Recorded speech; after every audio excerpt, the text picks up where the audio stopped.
It's not every day you start the adventure of a lifetime.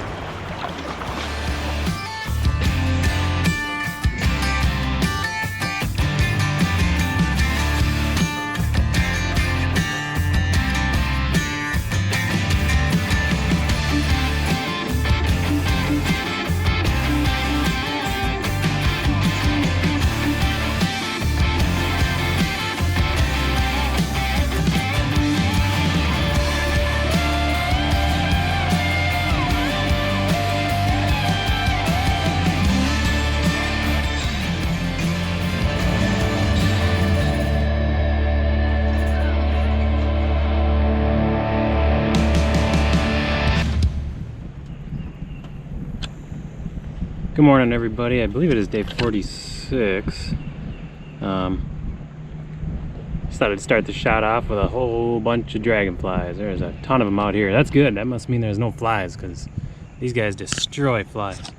So it's 6:41, just hitting the water. Had a rough night last night. The new hammock worked great, but I had freaking mosquitoes again attacking me through the hammock and just making my life miserable. So my knees are all broken out again because that's where they can get me. So I gotta figure out a way to prevent that, because that is just not cool. I had some cicadas here and they were loud, and there was lots of them. It was just probably the loudest gathering of insects I've ever heard, so it was a little challenging to sleep last night. But I'm up, we're on the water, going for another 50-mile plus day, so all's well. Only were like 300 feet from someone's house last night, so we'll get the heck out of there today. No problems, didn't see anybody, but you don't want to stay on someone's property by mistake, so yeah, other than that, just back on the big old river and trying the millions of dragonflies that are out here. Hopefully you can see them. There is a lot.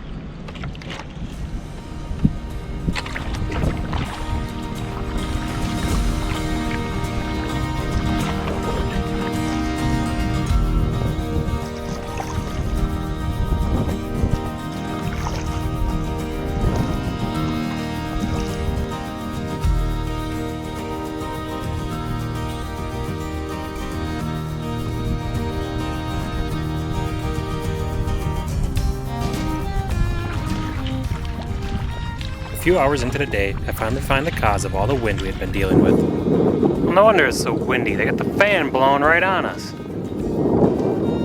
And get a chance to ask questions I've been asked so many times. Hey buddy, where you heading?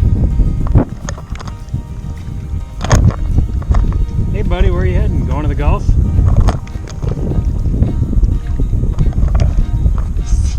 Can't even say hi. Jeez. Found a little cut through here. We're gonna find out if it was a good idea or a bad idea. Just cutting a bit of a corner, and it was pretty narrow on the map, but we'll see if it comes out.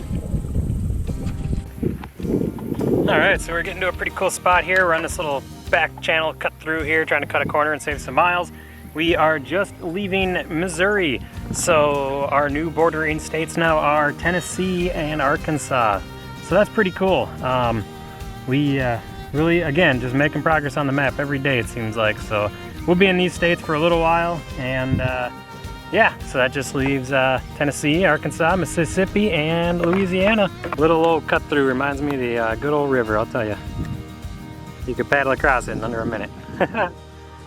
Memories. As we near the end of the shortcut, we are presented with the loud sound of rushing water. Assuming it is a rock dam, John volunteers to go first, and I follow.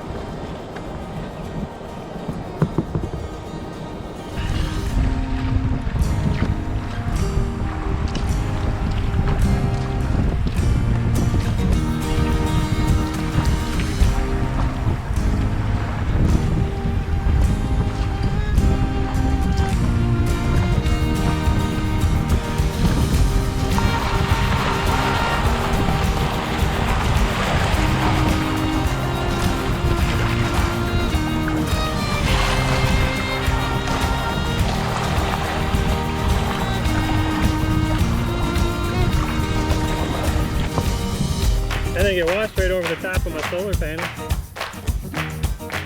Went right on the way.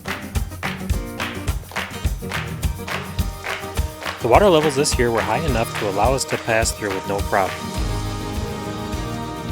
On a low water year, you can clearly see the rock dam that spans this channel. These shortcuts around corners can save you a bunch of time and distance, but come with the risk of reaching the other end and coming across one of these obstructions. Many of the small side channels have structures like this to keep the main flow of the river in the shipping channel.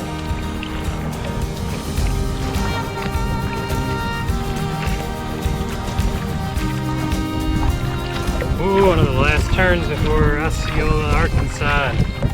Come around the corner, and man, it just has a long stretch of river here. It's very reminiscent of a few big lakes I crossed once upon a time. I stopped for a cool down swim and a rest from the hot midday heat.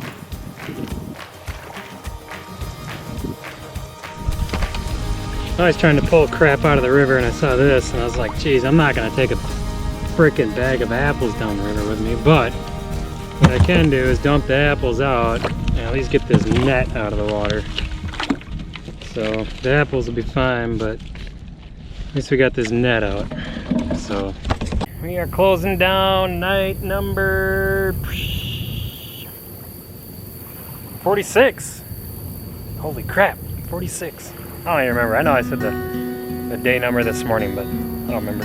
Anyway, we are one day away from Memphis, about 50 miles away from Memphis, so that's pretty cool. So we'll be there tomorrow, weather depending, but I think it shouldn't be an issue. So found a nice little spot here after Osceola, Arkansas.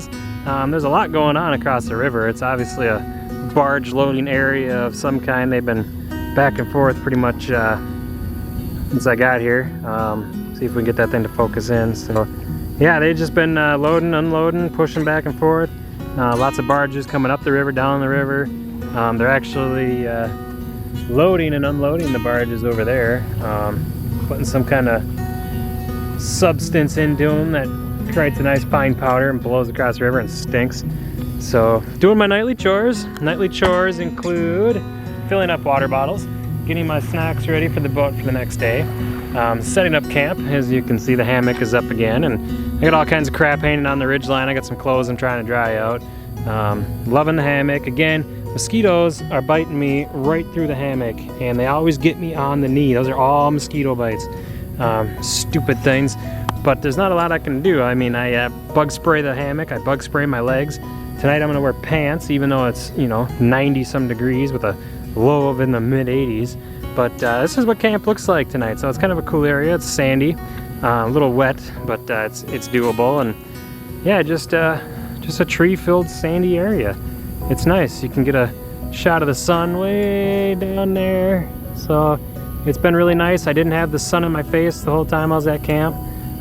It's really hard when you get to camp and the camp is on the other side of the river from the sunset, because then it's just hot and on you all night. So some kind of a power plant or something over there for Osceola, no doubt. But yeah, so that's Arkansas. This is Tennessee. So and there's the Mighty Miss. She's been about this size now for quite a while. I'm estimating anywhere between a half mile to a mile in width at all times. So I set up the hammock tarp with a new porch setup, which allows me to get a breeze. I then settle in for a nice, quiet night. So it's like 9:30, and we are on the banks of the Tennessee side of the river. And there's just this completely overwhelming ambient noise of, I don't know if they're frogs or bugs, both. It is so loud. It's unreal how loud it is. And the barges are out there too, but it's this just complete coverage of noise coming from the trees around me, of all bugs or frogs or something. It's just insane. Definitely got to sleep with earplugs tonight.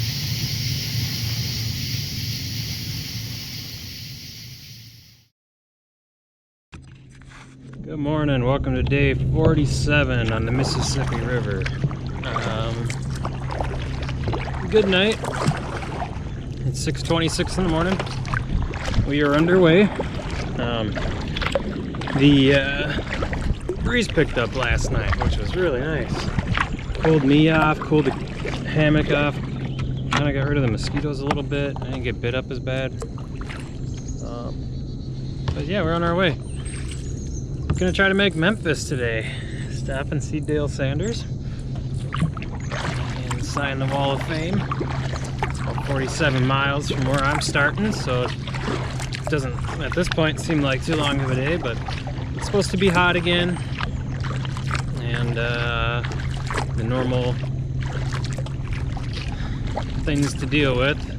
Lots of barge traffic in this area, but we're on our way, so we'll deal with all that as it comes. And yeah, coffee, morning coffee. Clean out my dry bag, it's getting full of junk.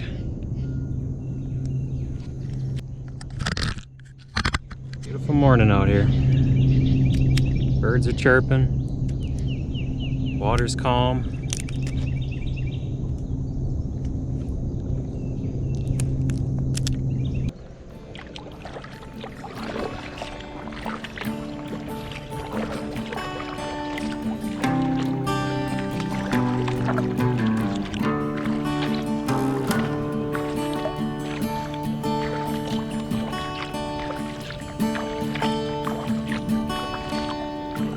Heavy rain yesterday. Yeah. We all effed up along the edge of the water streaming through.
As I entered the Memphis area, a barge came flying up the river, really stirring up the water and making some pretty sizable waves.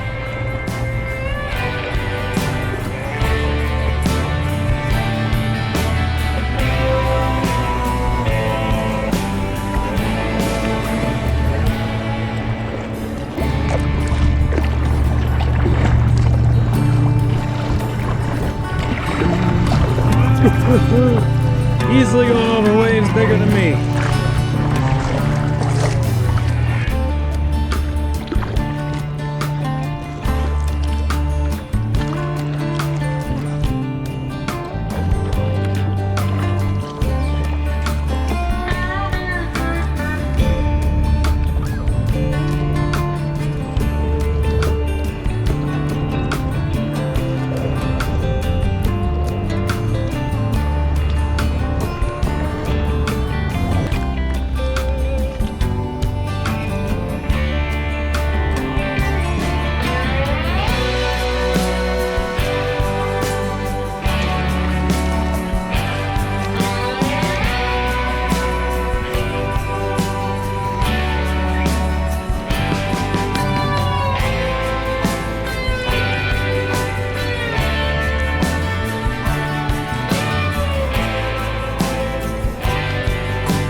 take some time to appreciate where I am and snap some pictures of the area while I wait for John to paddle in and for Dale to arrive. At the age of 80 years old, Dale paddled the Mississippi River for juvenile diabetes, raising over $23,000 for the cause. At the time I had met Dale, he had still held the world record for the oldest person to ever paddle the Mississippi River from source to sea. Hi, Jay! How you doing, Bubba? Hey! I'm a hug guy. Hello! He's a fun guy and full of energy.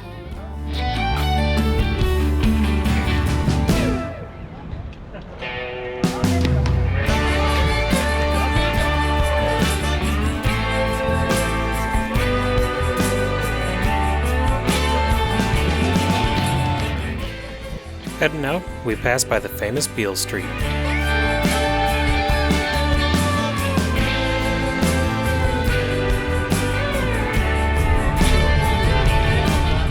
We make it to Dale's where we get settled in, and finally get to see the Paddler's Wall of Fame, which has been signed by many adventurers over the years, each with their own stories to tell.